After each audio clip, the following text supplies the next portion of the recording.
Get ready to move the conversation forward. This ain't your granddad's news and comment show. This is I Doubt It Podcast with Brittany Page and Jesse Dollemore.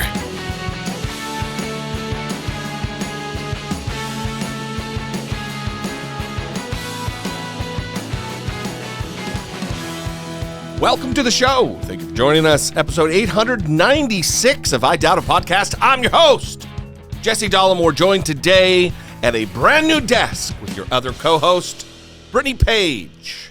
I cannot even count the number of iterations of the studio that we have had since we started the podcast in 2014. I think it is probably close to 10 at this point. Oh, yeah. Are you including the time when the podcast table was adjacent to our bed in our bedroom? Like just not really even a studio, just a place to place microphones. I am thinking of that time because we actually had guests come on during that time and they would be next to the bed. Yeah. So that is no longer the situation, and we're grateful for that. It is a testament to the growth of the show that we are no longer in that situation. It's independent media. It began like any other podcast that anyone out there who would like to start a podcast, how it would work. Yeah. You start, you don't have an audience, your friends and family may or may not listen, and you build an audience. Yeah. And here we are nearly, in just like 3 months, it'll be 10 years. Mm-hmm. We're approaching 900 episodes. Mm-hmm. Crazy. It is. Just any reflection at all, and I do it all the time. It's wild. Yeah. Yeah. So not to transition away from the studio, but I have a direct view of Sweepy's ham hocks right now, and it is going to be very sweet, I guess, just how long she's going to be good during the show. We usually put her upstairs. She's not allowed to be down here when we're doing the show, but maybe she will cause a problem and we'll have to transition to getting her out of the studio while we're doing the show. Yes. So I want to talk about holiday movies because it is December. It is the holiday time. And we just watched The Holdovers, which has Paul Giamatti and I think 2 other relatively unknown actors. I guess they were unknown to me. I shouldn't assume that they were newcomers, unknown. right? Yeah. They're not Paul Giamatti. Yeah, and I was surprised to learn that he's never had an Oscar nomination and that he may be getting his first Oscar nomination. It's bananas to me. For this movie. I hope I'm correct in reporting those facts. But it was a really good movie, The Holdovers. If you're looking for a holiday movie that is uplifting and moving and emotional, I definitely recommend that one. Or you can go with Jesse's favorite, which is Die Hard. Favorite Christmas movie. Oh, we watched Home Alone. Last night we watched Home Alone. Yeah, we're on a holiday movie kick, apparently. What did you say your favorite Christmas movie is? Silence of the Lambs. Silence of the Lambs. It's not really my favorite Christmas movie, but it is kind of a holiday movie. I don't know. It's set during like the cold months, right? She's running in the cold in the beginning, and You're definitely not a Silence of the Lambs holiday movie. You're what's the Jimmy Stewart movie that? It's a Wonderful Life. It's a Wonderful Life. I love It's a Wonderful Life. That's probably my favorite. That's guaranteed tears from Brittany Page every single time you watch it. Multiple times, absolutely. Yeah, that's one of my favorites for sure. I know it's not yours. Yeah, I have a hard time, and I think it's a cognitive deficit that I have. I have a hard time. Respecting, being entertained by, enjoying, how about that? Enjoying older films. I don't know. There have been times in recent years that I've watched It's a Wonderful Life and have cried at certain scenes, mainly because I look over and you're really going through it, and that brings me some emotion. You know what I mean? Yeah. So, well, we'll test you again this year when we watch it again. We'll see where you're at with the old movies and whether you've gotten over your, what did you call it, a cognitive deficit? yeah. Okay, so let's take a moment to thank our Patreon supporters because without them, we wouldn't have made it out of the bedroom setup, That's right. as we just talked about. So thank you to our new Patreon supporters, Mona H, Jessica N, Tina C, Kennedy G, Jamie L, and Holland. So remember that we are doing our end of year Patreon gift. So if you become a Patreon supporter by the end of the year, you will receive the Patreon gift. Of course, you are going to have to put your mailing address. So if you do not put your mailing address on your Patreon profile, then you won't be getting the end of your gift. But if you become a Patreon supporter by the end of the year, you add your mailing address, you will get the end of your gift. It was actually delivered to the P.O. box, so we have to go get it, and now we're going to be stuffing the envelopes over the next 2 weeks.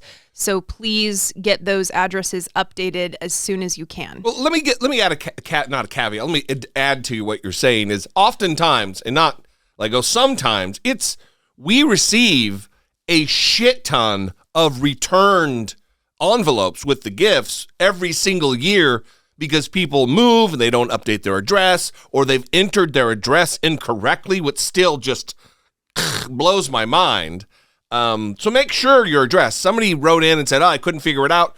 Just go to your profile, your account, and then like you would on Amazon or whatever, go to your default settings and change your address. Add it if it's not there and change it if it's incorrect. Yeah, and if you do send it to me, it's not like I'm going to say, this person couldn't figure it out, they're not getting an end of your gift. I'm obviously going to, if I, get your message, correct that information. But I would prefer if it would just kind of be all in there, because I'm going to create those labels that make it so seamless, where you just send it over to Word and you create those labels and suddenly 1,000 addresses appear, and it makes everything so much easier than handwriting hundreds of envelopes. You make it look like a professional operation. Exactly. Yes. So we do have some listener communication. I think we have 2 phone calls and an email. So I think we're going to start with one of the voicemails. Of course, the phone number is 657-464-7609, or you can send an email to idoubitit@dollemore.com.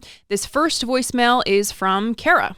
Hi, Brittany. Hi, Jesse. My name's Kara, and as a trans woman that's been on HRT for 5 years now and dealing with all of the abuse and bigotry and hate that our community gets, I simply wanted to say thanks for doing your coverage on Ben Shapiro's nonsense, and also wanted to ask the both of you if you've thought about maybe doing some more coverage to support the trans community.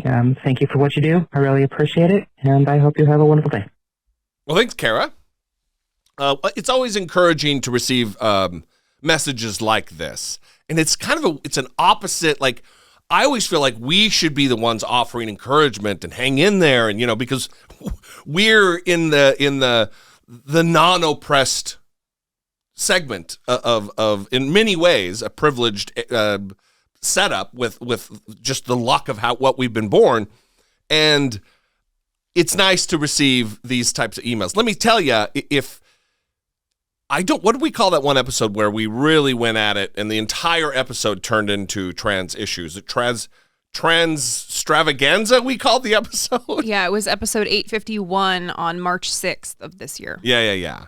Well, listen, we certainly, this is not a topic we shy away from. In fact, I believe that episode, we ended up losing quite a bit of Patreon support. Not like a shit ton, but we lost patrons because people just have this cemented, innate, I don't know if it's innate, but it's a programmed thing of bigotry where I can't handle it. It's just the same bigotry, whether it be about, 20 years ago, the same arguments people would make against gay people and lesbians, they're now making against trans people, and they can't do the math in their head to say, this is just a repeat of a lot of the issues I've already worked through about the gay community, and now it's about trans, and the arguments are just transposed on. Mm-hmm. So I don't fucking get it. But. Yeah. I think it's important to us to continue to cover it because we see some of the bigotry bubbling up through the left as well. Like some of these right-wing talking points are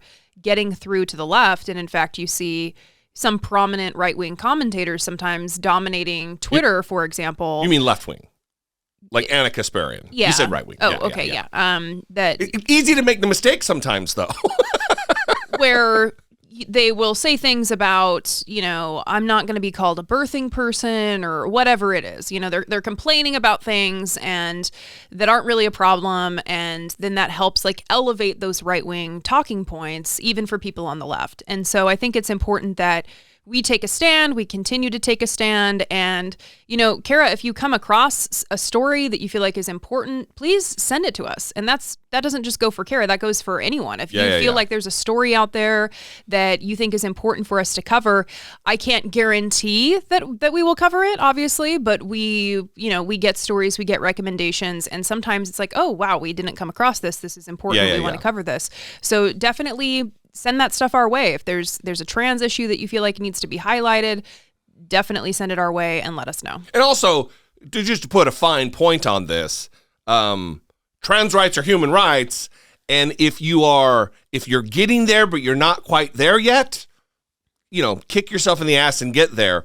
But if you're repeating the same, let me say this: if you admire people like Anna Kasparian or Cenk Uygur who use arguments that if you were just reading a quote and not saying who it was, and if you guessed that it was Matt Walsh or Ben Shapiro saying the quote, when in fact it was Anna Kasparian, maybe you should message Anna or get on Twitter and, not be abusive, but say, listen, what are you doing? You're not elevating the cause. You're not advancing human rights for a group of people that have been not just traditionally, but in a contemporary sense, being abused, being killed, being just the ultimate oppression. I'll just end it. We're not here for that. We're striving to be on the right side of history and to punch up, not down. All right. So thank you, Kara, for that voicemail. This next voicemail is from someone who didn't leave their name. So whenever that happens, we refer to the person as anonymous. So this is an anonymous person. And, we typically only play voicemails on the show. This is like a rule that has been created when they greet both of us. Because if it's like, hi, Jesse, then like that's for his YouTube channel. If it's hi, Brittany, that's for my YouTube channel. Go ahead and go over there and subscribe. And and if it's for both of us and it's like, that's for the show. We made an exception here because this person is complaining about our previous episode, but they're directing their complaint to Jesse. Hi, Jesse. I'm an 82-year-old woman in Tucson, Arizona, and I just finished listening to you and Brittany, and I truly respect her because the reason I'm calling is I find foul language offensive. I used to watch Hal Sparks, but I don't watch him anymore because he uses too many offensive terms. So just a note, please try to be like Brittany and keep everything clean. Thank you. Wow. Finally, the respect I deserve. I don't know how I feel. I don't know how I feel about this. Please try to be like Brittany. That's a new drop. New drop.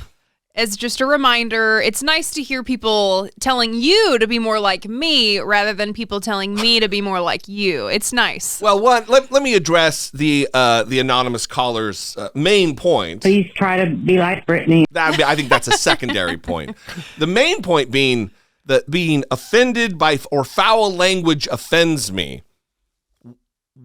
What is that? I don't even really know what that means. What is foul? Is hell? Because I know growing up, hell was a curse word. Mm-hmm. Is it fuck? Is it shit? Is it like, where is the line, the delineation? Mm-hmm. Because I know people who aren't even like foul language people who wouldn't have a problem hearing me say the word fuck. Mm-hmm. You know what I mean? Yes, I definitely know what you mean. And anyone who knows me knows that I have a very filthy mouth. As filthy as Jessie D. Absolutely. Yeah. Ever since I was young. There's video of me as like a toddler calling my dad a little asshole. And he was. And He wasn't little. and But he was indeed. Yeah, it started young. An asshole. And so I curb it a little bit for the show because a lot of people don't like it. And it's really not necessary to use it all the time. But, you know, it has its moments. And I definitely am not offended by it. I'm not offended by any words, actually. People write in and leave comments and use the C word. I'm not going to say it on the YouTubes, but, you know. Well, see, here's the deal. Here's really kind of the rub of it is I try to be authentic on YouTube, on the podcast.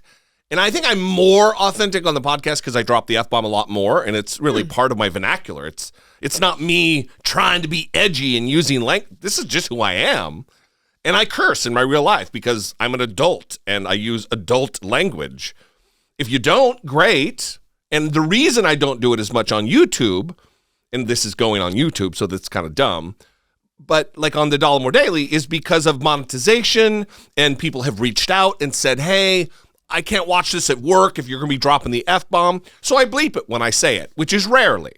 But here on the podcast, we've, again, going back to the initial intro of the show, talking about 10 years here, this is how we started, and the flavor of the show, I don't want to change the makeup of the show. So, to Anonymous Caller, I want to be as authentic as I can. I also don't want to cause viewers to flee because I think what we have to say is important. But, I'm still going to,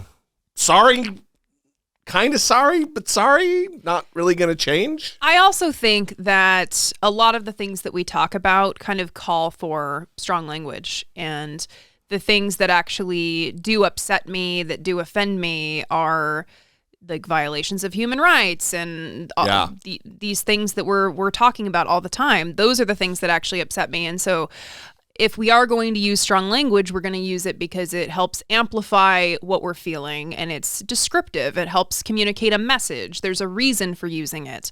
And it reminds me of a TikTok that a listener sent to us, actually, Carly in Texas.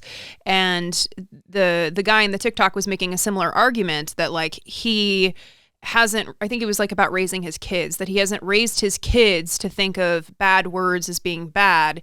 He's raised his kids to be offended by racism, by poverty, by, whatever. And I think some people will hear that and go, oh, how high and mighty, like, oh, trying to whatever. But I think it's a nice message, actually. It does remind me, and I don't want to this was kind of a joke call. Please try to be like Brittany. No, she's very serious, but I mean, we played it more to highlight that part of it, that I should be more like you. It reminds me of, to go back to the initial call from Kara, that one of the reasons we did lose support over that trans issue, that series of episodes that we did, was when I said, if you don't think trans rights are human rights, you can fuck straight off. And I was aggressive about it. Yeah. Remember that? I do, yeah. And I still feel that way. I mean, maybe I could do a better job of trying to get people there. That's not really my skill set, but that's how I used a curse word in that moment to express just how vehemently I feel about this particular topic. Yeah. So again, sorry. Please try to be like Brittany. I'll try to be more like Brittany. Okay, now we have an email before we move on to the rest of the show. And this is from EJ. EJ writes, "Hi, Jesse and Brittany. I want to say I'm a fan of your content. You are doing a great job. However..." Uh-oh.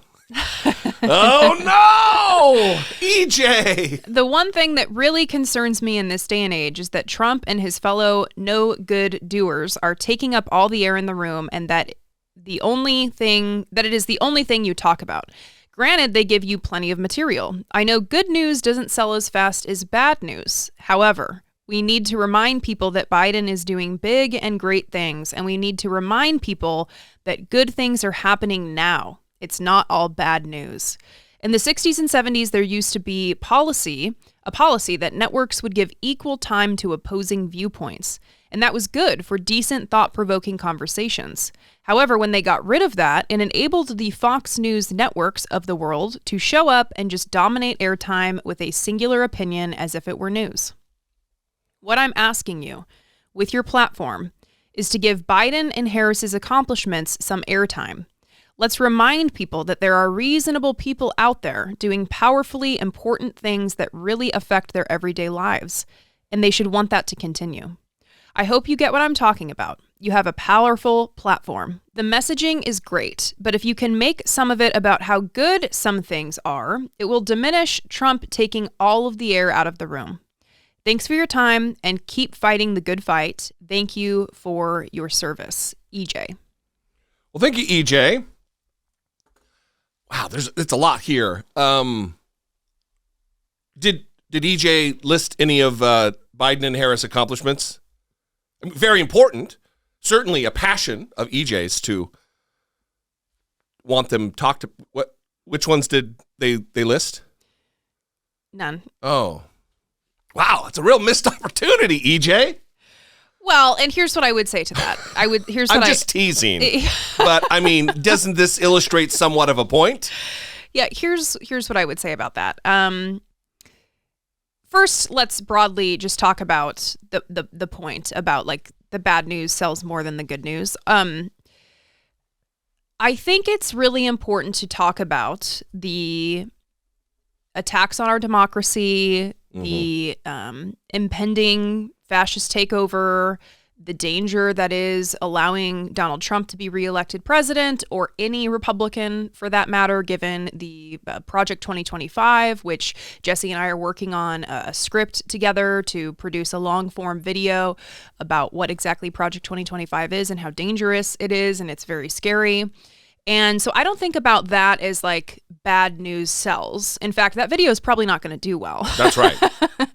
In fact, most of the topics that we talk about that we're passionate about, that we really want to be seen because it's so fucking important, don't get watched. Trans rights, climate, healthcare, abortion, all of these things critically important. No one clicks on them. Yeah, and listen, that's why we haven't been covering the Republican debates. I mean, we used to do an episode for every debate, and when we're seeing what's happening on the stage with the Republican presidential candidates, why would we commit any effort to covering that whatsoever when it's pointless? So what we go after is not, oh, this is going to sell better. We think about what's important to cover, what's going to be informing people. And certainly we can do a better job, I think, of highlighting good things that the Biden administration is doing. Although we try to do that too. I mean, when he signed the American Rescue Plan and the expanded child tax credit lifted, millions of children out of poverty. It was a historic reduction in the child poverty rate. We talk about how important that was. We talked about that a lot. We did videos about that. We've dedicated a lot of time to it, but it didn't continue. The expanded child tax credit went away, and those kids fell back into poverty. Right. And so we have to cover that too. We have to talk about the limitations of the positive things that have been put into place. And that comes down to Republicans and Democrats. Yeah, listen, I would say this, EJ. Your point is well received, and it's important for sure. But I wouldn't, it's not up to me to sell the accomplishments of Joe Biden and Kamala Harris. It's up to them. They're not doing it. They're not saying, this is what we are running for president and vice president once again in 2024. This is the slate of issues that we want to accomplish in a second term. I'm not seeing any of that. That is a mistake on the part of the Democratic Party and of Joe Biden and Kamala Harris. They can't blame us. You can't blame us for not selling the accomplishments when they're not doing it themselves. They're not giving us the slate of issues. Second point I want to make is the good news versus bad news versus sounding the alarm about the end of American democracy. If you live beneath a dam and it's gonna break and thousands of people are gonna die in a massive flood, would you have me say, Well, why don't you talk about the beautification on the other side of the dam? The part that's not going to get flooded. We just planted all these beautiful flowers. This is probably a wonky metaphor because I'm making it up in real time.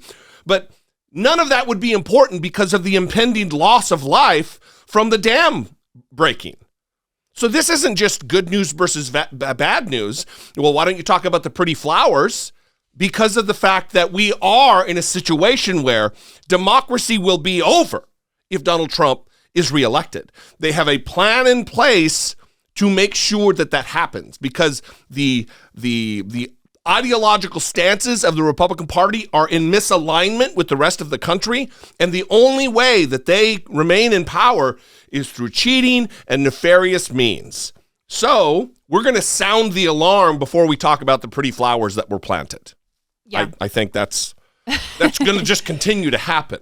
Yeah, I think it went well. I think the damn thing, it was good. Was that a good one? It was good, yeah. Please try to be like Brittany.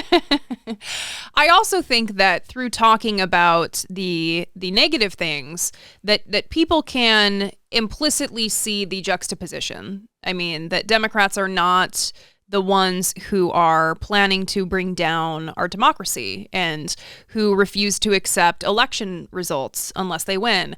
We're able to see the differences there, and we talk about those differences. And so I think that's an important part of it too.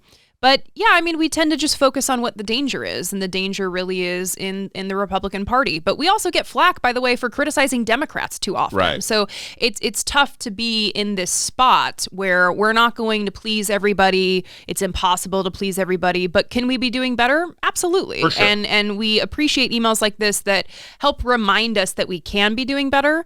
I would have appreciated some of EJ's favorite of the accomplishments of the Biden administration, and I would actually like to outsource that to the audience because let's talk about it. What are some of your favorite accomplishments of this administration? What has the Biden administration done, put into place that has impacted your life, that has benefited you, that you have been most excited about, that you feel like is not being talked about enough? You can call and let us know, 657-464-7609, or you can send an email to idoubitit@dollemore.com. Let me also, one more thing. I know that's the transition to move on to the next segment. I wasn't trying to cut you off. No. It's that for like a lot of times I'll talk about a topic that is adjacent to an accomplishment of the Biden administration, like the infrastructure deal.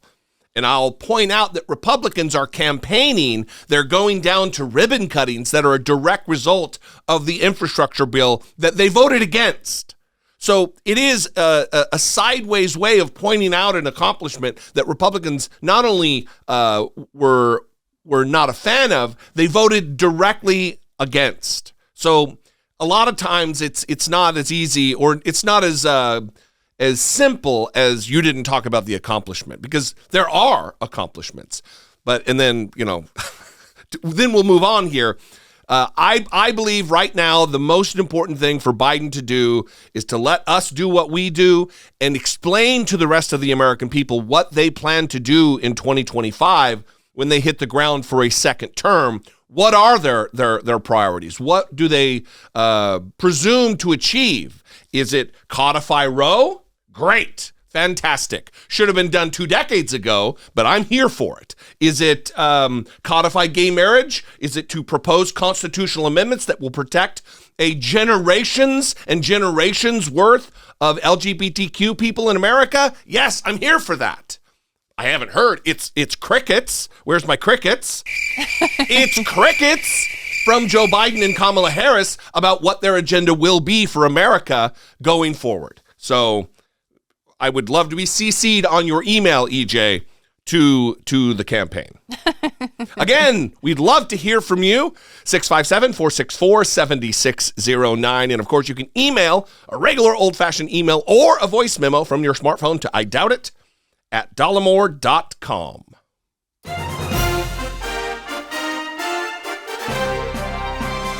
Dollemocracy, facing down pessimistic politics with realistic optimism. So there's an important case in Texas right now, involving a woman who is seeking an abortion. She is at about 20 weeks right now.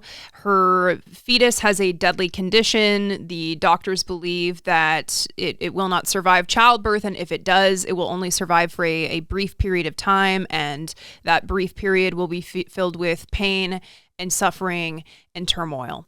And so she filed a lawsuit, went to court, originally had her abortion approved by a judge. And the scene was remarkable. Like everyone was on a Zoom meeting. There was like 10 people on this Zoom meeting deciding whether or not this woman who has been admitted to emergency care 4 times in the past month has been told that her fetus will not survive, has been told that continuing her pregnancy puts her future ability to have children at risk. The state of Texas knows all of this, and they are instead intervening in the judge's original order to allow her to have this abortion. Ken Paxton, the state attorney general in Texas, saying that if this abortion is allowed to go through, that the state will suffer an irreparable loss if she terminates her pregnancy. That's the argument that he's making. And so the Texas Supreme Court has paused the judge's decision in allowing her to have the abortion. Now the Texas Supreme Court is going to weigh in, and in the meantime, her health is in jeopardy. But I want to kind of go back, because this has been rapidly unfolding over the past few days. Let's go back to where that original judge's ruling occurred. A historic decision. I am going to grant the temporary restraining order. A Texas judge ruling in favor of Kate Cox, who asked the court for an abortion in a state that doesn't allow them and threatens to prosecute anyone who helps women get them. The idea that Miss Cox wants desperately to be a parent, and this law might actually cause her to lose that ability, is shocking. Cox, who teared up at the hearing, is 20 weeks pregnant with a fetus that has a fatal genetic abnormality. The suit filed Tuesday also states giving birth could affect the Dallas woman's ability to have more children. The emergency order applies only to the 31-year-old mother of 2 and ensures her doctor will not face penalties. This case proves that abortion is essential, life-saving health care, and the judge recognized that immediately. Texas has one of the nation's most restrictive abortion laws, a near total ban on the procedure. What the judge did today will create more confusion and ultimately more harm and that's what we're concerned about. For her part, Cox, in a newspaper op-ed this week, wrote, "I do not want to continue the pain and suffering that has plagued this pregnancy," adding, "I do not want my baby to arrive in this world only to watch her suffer." The Texas Attorney General's office, which argued that Cox should not be permitted to have an abortion, issued a statement saying that her doctor could be prosecuted if she performs one. It hasn't said whether it will appeal today's decision. So, of course, this is the party of law and order. They respect judges. Yeah. They respect the judge's orders, right? Also, the party of family values. This woman who wants to have kids in the future. Right. And that ability could very likely be taken away if the Texas has its way. Right.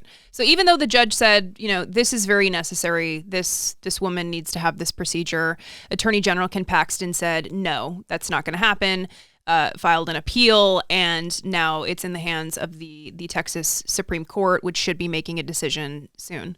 It is... You know those commercials that after Roe came out where it's a politician in like a doctor's office with a patient and like, well, I've got to be here too because I'm part of making this decision too. Right. And a lot of people criticize those like, oh, this is way over the top. No, but this isn't really blah, blah, blah. Here we are. It's actually happening minus them actually being in the doctor's exam room. This Zoom call that you're talking about, where it's a bunch of ostensibly overwhelming group of white men deciding for this lady whether or not she's allowed to have the life-saving and torture-avoiding procedure to an abortion to end the misery of this fetus before it is delivered and then suffers like baby Milo. like that TikTok that you did about a baby that was forced to be born and then died suffocating in its parents' arms. Yeah. Yeah, so it's absolutely horrific. And you have these people aren't medical professionals. Right. They don't know what's going on. They shouldn't be the ones who have any authority or any say over what's happening. And again, this woman's life is in danger. Yeah. This is a high-risk pregnancy. She's been admitted to emergency care in just 4 times in just the past month. This is serious. This is putting her health at risk. It's putting her future fertility at risk. So I think it's important that we actually hear directly from her. Her name is Kate Cox, and she gave an interview on PBS with Amna Nawaz. And it's going to be hard to listen to this because she has 2 kids. And like she said, this is a wanted baby. She wanted this child. And so not only is she going through the pain and suffering of having to fear for her life, fear for the fetus, having this all play out publicly, having to do battle in court while she's simultaneously trying to save her own life. I think it's important to hear from her specifically because she has an important message for people who may think that this could never be them. Kate Cox, this is turned into a legal conversation. This is your life. This is your family. This is your health. And you hinted a little bit, you've mentioned how difficult, how much pain you've been in the last few weeks, your trips to the emergency room several times. Can you help folks understand what the last few weeks have been like for you? I mean, it's hard to even put into words. I mean, it's devastating. I'm very grateful for my 2 beautiful babies at home, but we desperately want a third.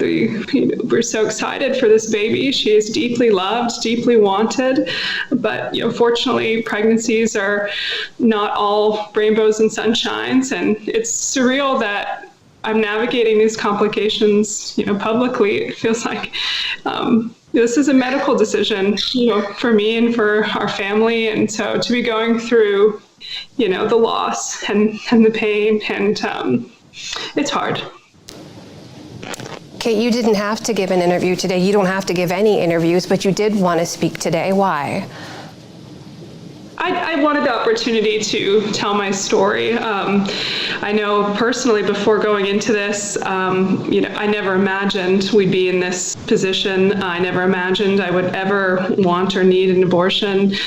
And I think by sharing this story, you can imagine, the women that you love in your life, and, imagine they're pregnant and so happy and looking forward to the baby, and they find out that she will not survive. She'll either die in my belly, or I'll carry her to term and have to deliver her stillborn, or if she arrives into this world, her life will be measured in minutes or hours or days and plagued with medical devices. She would need to be placed directly onto hospice. So imagine receiving that news and pairing that with the risks and complications of continuing the pregnancy and the childbirth. It's overwhelming. So I wanted to share my story because I never would have thought of it before it happened to me. And so I just, want people to hear it. That's Kate Cox using words about how devastating this is, how deeply loved, deeply wanted this baby was. And the family values, quote unquote, Republican Party in Texas is traumatizing her publicly, dragging this out, not allowing Kate Cox and her physician, her trained, educated medical professional, to make this decision. They're interjecting themselves and could very well extricate from her ability to have kids in the future. Again, family values, Republican Party. Right. And again, remember that the Attorney General, Ken Paxton, after the initial judge's ruling that would have permitted Kate Cox to obtain this life-saving procedure, to obtain the abortion that she needs, that he sent a letter to 3 Houston area hospitals where Kate Cox's doctors hold privileges, claiming that the judge's order would not shield them from criminal charges or fines should they proceed with the abortion. So he is determined. He doesn't care. He doesn't care about what happens to her. He wants to apparently test some of his legal arguments using this case before the Supreme Court in Texas. And that's really what it's about for him. It's not about Kate Cox. It's not even about the unborn child, as he's referring to it in his legal filings. Kate Cox is the one who's being impacted here. Kate Cox is the one who is in grief because this was a wanted pregnancy. The right wing tries to act like women who are seeking abortions are reckless and they're just out there banging everybody and getting pregnant and using abortions as birth control. No, you heard from Kate Cox. She's crushed. And she's having to go through this publicly, and it's disgusting. Yeah, this is another reality that we're facing that the Republican Party has denied for months and months and months. In states all across the country, in Louisiana, this has happened. In Idaho, this has happened. We've talked about where they say, "Oh no, the law is very clear, very plain. No one's at risk of prosecution."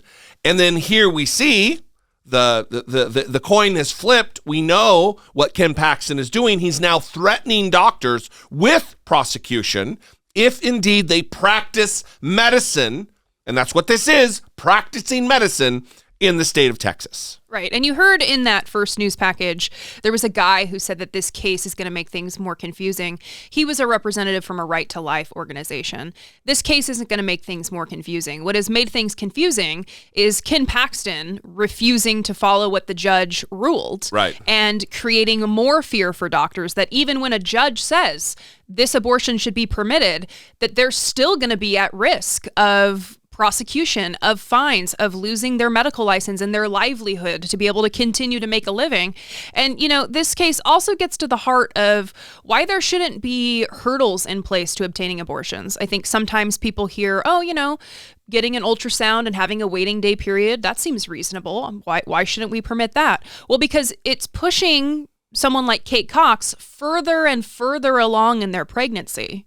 And Republicans claim that they, are worried about viability. Right. When you have these hurdles in place, I can't think of the word that I'm looking for right now, but the hurdles in place that delay care. Restrictions, I guess, restrictions in place, that delay care, then that's going to push them beyond that viability threshold. And then I guess maybe that's the intent. Yeah, that is the intent. Yeah. I'm at a loss for words because this is exactly what the Republican Party has claimed for generations to not be about. And then here we are. They're making it as difficult as possible for mothers to create the families so we can have the Sam Alito domestic supply of babies, or however he referred to that in that opinion. Yeah. Well, remarkably, there actually was a period of time when there was a governor of Texas, Ann Richards. Yeah. That name may be familiar to some people because it's actually the mother of Cecile Richards of Planned Parenthood, who was the president of Planned Parenthood for a long time. I don't know, over a decade, certainly. And Ann Richards, I came across a clip of her sitting with Katie Couric talking about her position on abortion. And this was the governor of Texas in the 90s on abortion. Issues do you agree and disagree with them about? Well, number one, I disagree with both of them on abortion.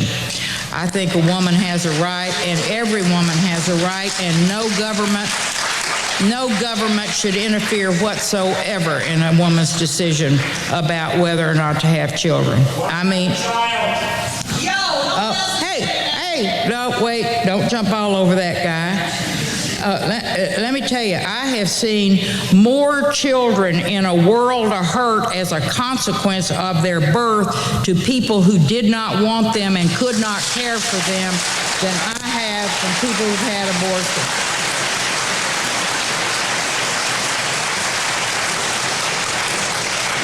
And I want to respect anybody who has a moral disagreement with that. But you disagree in your own life. Don't tell the government to legislate what my daughters or my granddaughters or other women must do.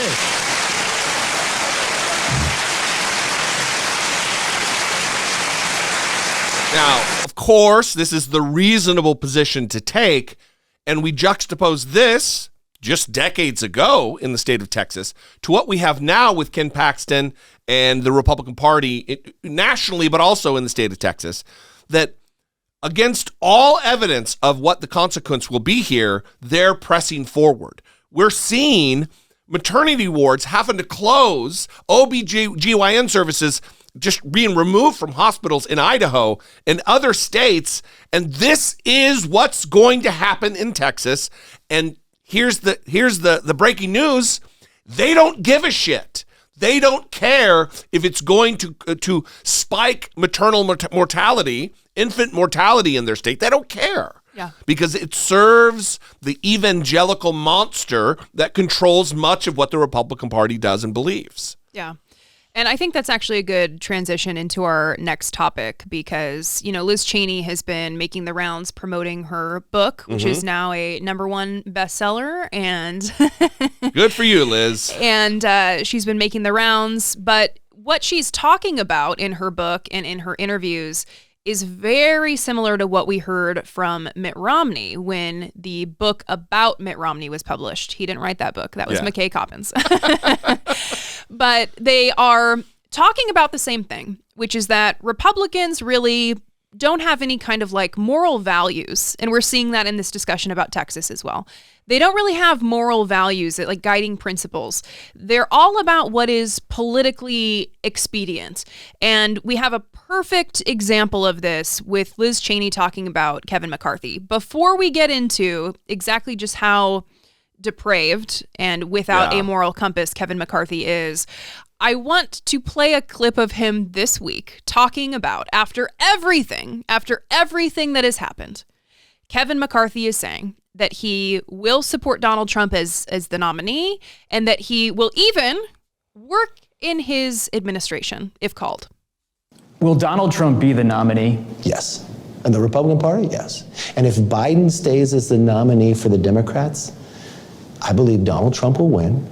I believe the Republicans will gain more seats in the House and the Republicans will win the Senate. Can he count on your support? Yes. That's an endorsement. I will support the president. I will support President Trump. Would you be willing to serve in a Trump cabinet? In the right position. Look, if I'm the best person for the job, yes. Look, I worked with President Trump on a lot of policies. We worked together to win the majority.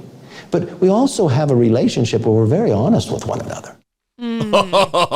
Honest and Kevin McCarthy don't usually line up real well in sentences. Well, it's also, we know no one can be honest with Donald Trump. No one can be honest with him. He is a frail little man who surrounds himself with yes men. Yeah. He cannot have people around him that tell him the truth. If he had that, he wouldn't be facing the dozens of felony charges that he's currently facing. He's only gotten himself into trouble because no one will tell him the truth. Can I before we move on here, how bad at earnestness is Kevin McCarthy? It's just so put upon. It's so just forced. Jesse. Yes. Oh, I would. Yes. I believe that Donald Trump, if Joe Biden is the nominee, Donald Trump will win. And not only will Donald Trump win, we will take back the House in greater fashion and we will take back the Senate. This is what I believe. Oh, I thought you were going to do the part where he's like, will I work in the administration? Yes, if the job is a right fit for me. Right. That's what matters. You'll take any position within a Trump administration, dipshit. Oh, Secretary of Commerce? Oh, yes, please. I can't wait to do that job. So, okay, this is where we get to the Liz Cheney clip because, of course, she's promoting her book and she's talking about things behind the scenes, which would have been nice to know, as soon as they happened. And this is what's frustrating about the book writing process. Yes. Is that she's going to be talking about basically the scene when back near January 6th, when all this stuff was going down with Donald Trump denying the election and Kevin McCarthy behind the scenes acting like Donald Trump was wrong and just needed time to go through this. But then he made appearances on Fox News that were to the contrary. And instead of Liz Cheney going on Twitter and saying, hey, here's a recent appearance from Kevin McCarthy on Fox defending everything Trump's doing. I just need everyone to know that behind the scenes, he's saying something completely different. No, she waited a few years for her book to come out. And this is kind of the problem. She waited until she wasn't a congresswoman anymore, then wrote the book. Right. This is the problem. Yeah. We need you to do it in the moment. We need you to be telling the truth when you have the power, when you're in the rooms. Yeah. Go ahead and sacrifice yourself then. But okay, we'll take a step back. We'll take a step back and we'll hear the full Please picture. try to be like Brittany. Just be more like Brittany. Maybe not right now, but okay, let's hear the full picture. 2 days after the 2020 election, you're talking to then leader Kevin McCarthy. He tells you that Donald Trump, quote, knows it's over and that he needs time to, quote, go through the stages of grief. And then almost immediately you see this on Fox News. President Trump won this election, so everyone who's listening, do not be quiet. Do not be silent about this. We cannot allow this to happen before our very eyes. This is a theme throughout the book, so much so I could fill an hour of examples of Kevin McCarthy saying something to you that is rational and reality-based, and then going on TV and doing the exact opposite. For example, saying he's going to withdraw objections to the electoral count and then doing the exact opposite. You go so far as to, at one point, Donald Trump uses a word, a euphemism, a feline euphemism, to describe Kevin McCarthy, and you agree with him, with Donald Trump. But it's worse than that, because that cravenness, in your view, it really puts the country in jeopardy. Right. Why? Why is he like that? Yeah. I don't know the why, but what I can tell you is, it became very clear that when you're the leader, and each time you have a choice to make and you decide that you're going to do the wrong thing, you lead the whole conference in that direction. Now, there were people that were very certainly willing to go with him, but, situations, for example, like when the issue of objecting to electoral votes came up, and you had these freshman members who had just been elected. They hadn't been in office more than a couple of days, and they were being asked to cast this crucially important vote. Are you going to object to electoral votes? It was clear there was no basis in the Constitution for them to do so. And I had a couple of them tell me that Kevin was meeting with them privately, telling him this isn't that big a deal. Really, the easy political vote is just to go ahead and object. And when you think about the damage that does when it's the leader, and he's actually telling people, don't worry, essentially, about your constitutional obligations. Here's the political expedient path to take. And of course, we saw where that led Republicans through the course of the months leading up to January 6th and afterwards. Now, look, all of the "are you surprised" guys in the comments, if that's what you're thinking, is anybody surprised by this? No, of course we're not surprised by this. But when we have verification from a credible source of someone who was in the room and heard the conversation, it needs to be talked about. It needs to be addressed. It needs to be drilled in the heads of those who might be on the fence, who still... It's like the straw that broke the camel's back. There's just one more, and then finally they're like, all right, this is enough. I've had enough. There are maybe millions of those people out there, and this information could possibly move the needle. Yeah, I mean, I hope so. That's definitely the hope of talking about it, and that's why it is frustrating to know when people like Liz Cheney or Mitt Romney are sitting on very important information about how two-faced and two-sided and only consumed with power their colleagues are. They sit on that information, and then there's, little that we can do about it now. I mean, Kevin McCarthy is quitting. He's leaving Congress. Yeah, and it's not just two-faced about, he was for the infrastructure bill but voted against it because of whatever political machinations. We're talking about American democracy. We're talking about the continuation of the country in the way that it has been known and understood for 250 years. We're talking about saying the election was stolen, that Donald Trump won in 2020 when he lost by 7+ million votes. This is more serious and more consequential than just saying one thing in public and thinking another thing in private. Yeah, absolutely. Ugh. So another issue that came up this week was the Hunter Biden charges, the additional Hunter Biden charges on tax fraud. And so this is in addition to the federal gun case. That's right. And I found it fascinating. You did a video yesterday, Jesse, about like James Comer's response to this. Yeah. I think he was saying something like it's beneficial or in some way to the Biden campaign that Hunter Biden is being indicted on these numerous new felony charges. Yeah, he went as far as to say that they're indicting him for not only the gun charge, but these additional tax charges, which add a potential 17 years in prison. They're doing that to protect him.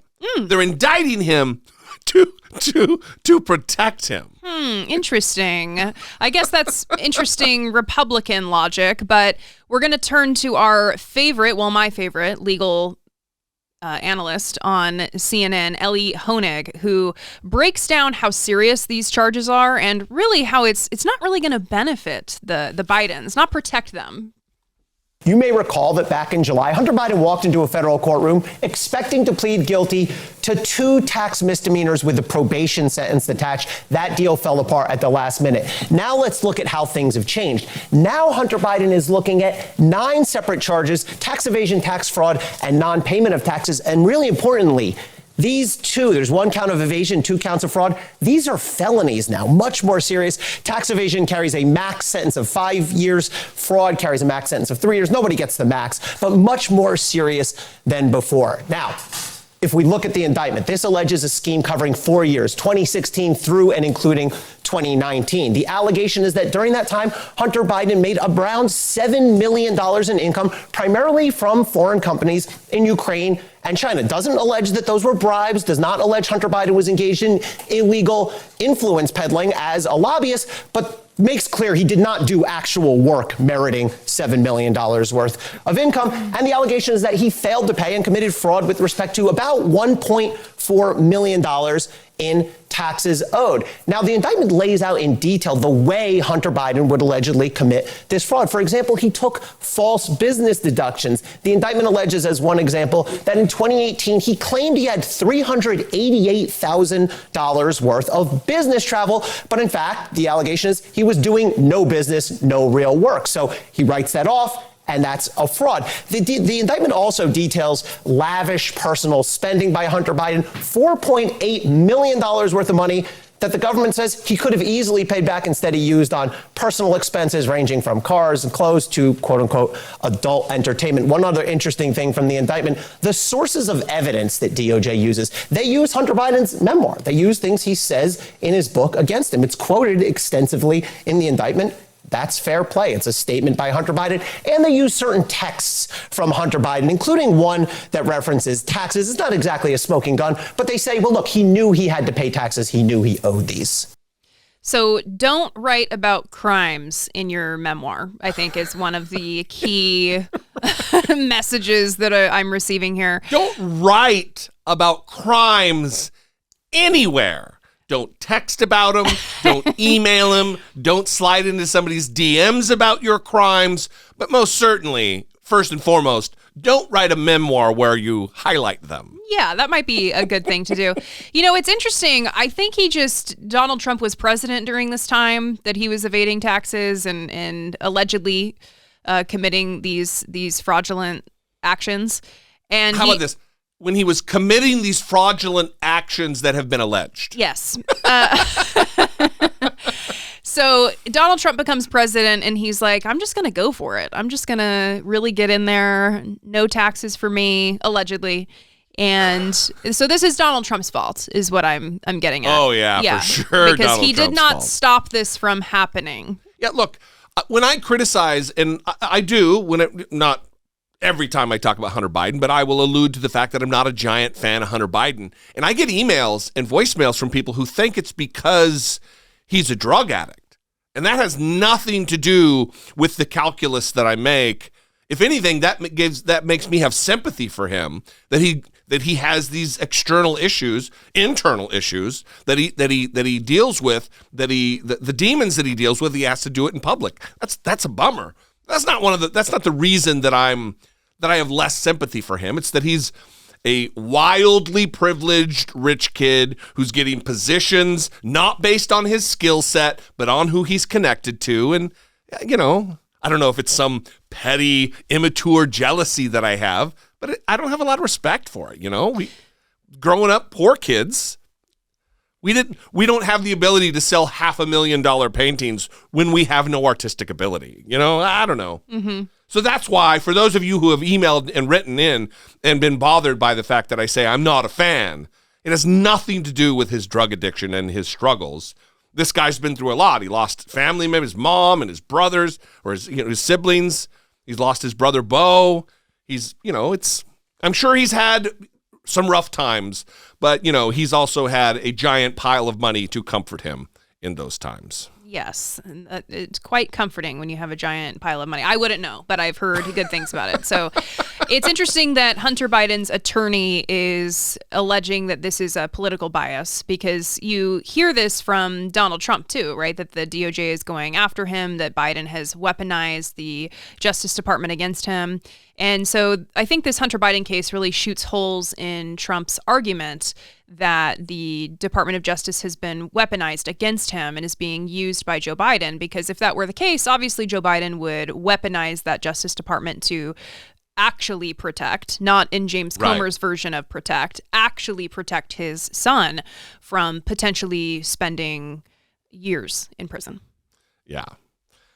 We'd love to know what you think. 657-464-7609. Of course, you can email a voice memo from your smartphone to idoubt@dollemore.com.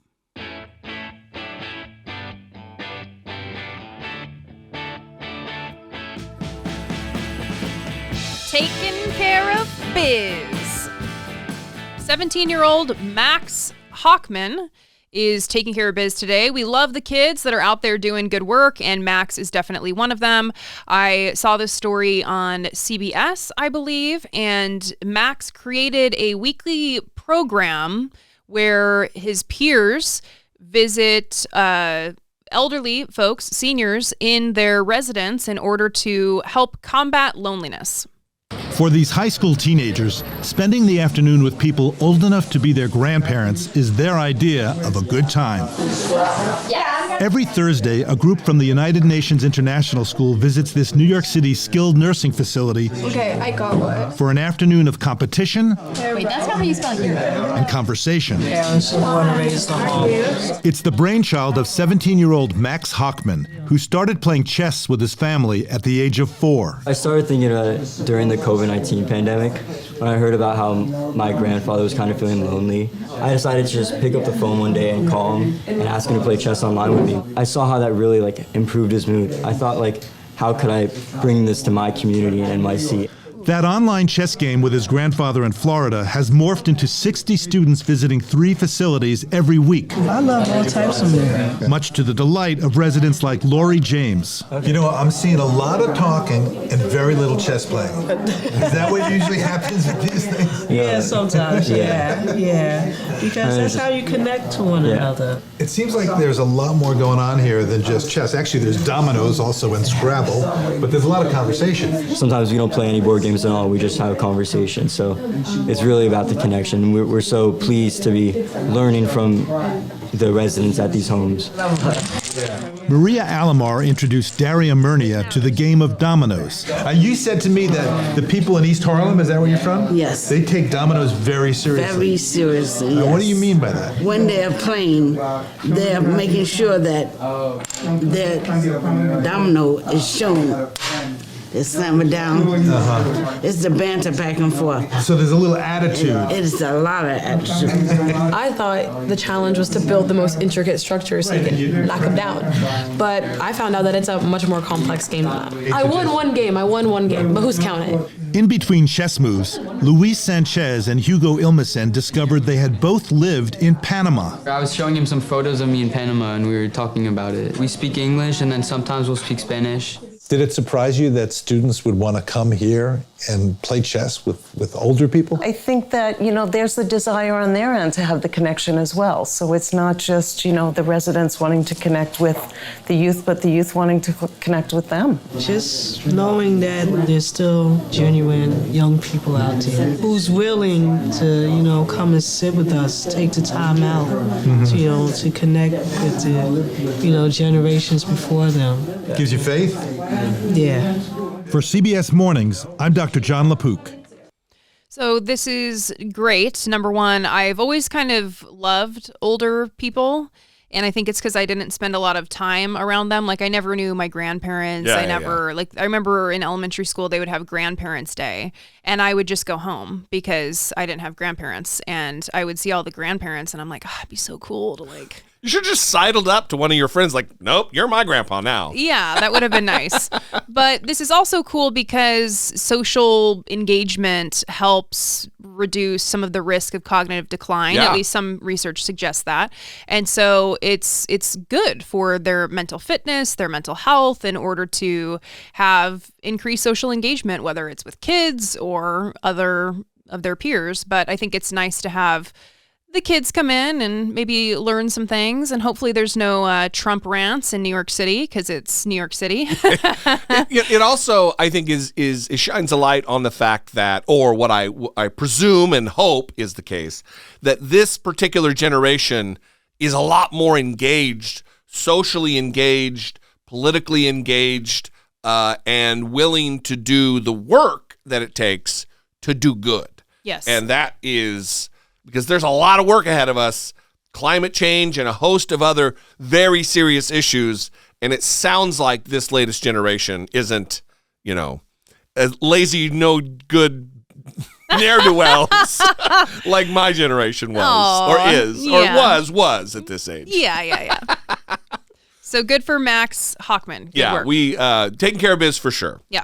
We'd love to hear from you on this or any other topic that's on your mind. 657-464-7609. Of course, you can email a voice memo from your smartphone to idoubitit@dollemore.com. I've done that so many times. I could do it with my eyes closed, Brittany. Ooh, that's impressive. Talk with my eyes closed. Wow. The other thing that we would encourage you to do is help support this work, help produce this program. Go to patreon.com/IDoubtItPodcast. There you can pick your tier, see what the benefits are, and rest assured that you're helping move the conversation forward on important topics on an episode-by-episode basis. We love you and appreciate you. Thanks for tuning in. We'll see you next time. For Brittany Page, I'm Jesse Dollemore, and this has been I Doubt It.